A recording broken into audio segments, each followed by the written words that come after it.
Olen Ritva Peltonen, Ritun puutarhayrittäjä Muuramesta. 30 vuotta nyt tänä keväänä yrittäjäuraa takana. On se pitkä aika elämästä, mutta kyllä täytyy sanoa, että ylpeänä saan olla, että olen suoriutunut sinne asti. On varmasti ollut ylä- ja alamäkeä niin kuin kaikilla yrittäjillä omassa työssään, mutta kaikista on selvitty. Tämähän nyt on varmaan maailman paras työpaikka. Työ on mielenkiintoista. Tämä työporukka on aivan uskomatonta. Se huumori kantaa, että vaikka on pitkiä päiviä ja kasvihuoneessa on 40 astetta lämmintä, niin se on mun mielestä se isoin kantava voima on huumori. Täällä saa olla jokainen just semmoinen kuin on. Joka päivä jossain vaiheessa nauretaan ihan mahat kippurassa. Miten pystyisin kuvaamaan, koska kaikki, jotka täällä on duunissa ollut vuosia, niin kaikki sanoo sitä, että missään ei ole oikeasti ollut tämmöistä. Niin mä yritän saada, että miten sen saisi tulee, mutta se on aika vaikea tuottaa niitä erikoissanoja. Puutarhahulluttelut ja hauskanpito johtuu varmaan siitä, että on niin, viimeisen päälle yhteensopiva henkilökunta ja me nautitaan toistemme seurasta ja me viihdytään toistemme kanssa yhdessä tehden tätä työtä. Me ollaan aika monta vuotta oltu täällä samalla porukalla, että me ollaan jotenkin kurouduttu hyvin yhteen. Mä oon ollut täällä nyt 7 vuotta. 5. kevät täällä. Tää on nyt 6. kausi. Mä oon ollut täällä 8 kesää.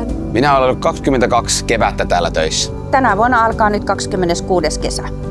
On ollut hienoa huomata, että rinnalla on edelleen niitäkin ihmisiä, ketkä on ollut yli 20 vuotta täällä hommissa. Että varmaan on pomonakin sitten miellyttävä ja reilu heitä kohtaan ja varmasti myös tykkäävät omasta työstään.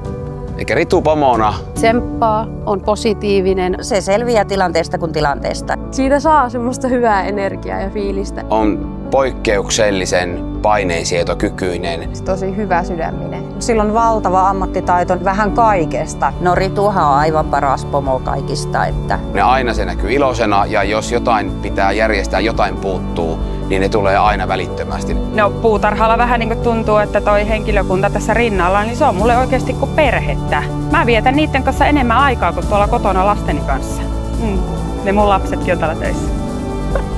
Meillä on tosi pitkältä ajalta tuttuja asiakkaita, varsinkin paikallisia muuramelaisia, että ne on käynyt niin kauan täällä puutarhalla, kun tämä puutarha on ollut olemassa. Tämä on sitten tietysti hieno kuulla, että se puskaradio toimii ja aina joka kevät joku uusi asiakas löytää tänne meille. Haluan henkilökohtaisesti kyllä kiittää kaikkia asiakkaita. He arvostaa tätä lähipuutarhan tuotantoa ja tukevat tietysti suomalaista työtä. Kyllä me rakkaudesta lajiin heille nämä kukat on viljelty. Vaikka tämä kevät nyt vähän tuntuu hieman viileältä, niin kyllä se kesä sieltä tulee. Joka vuosi on tullut.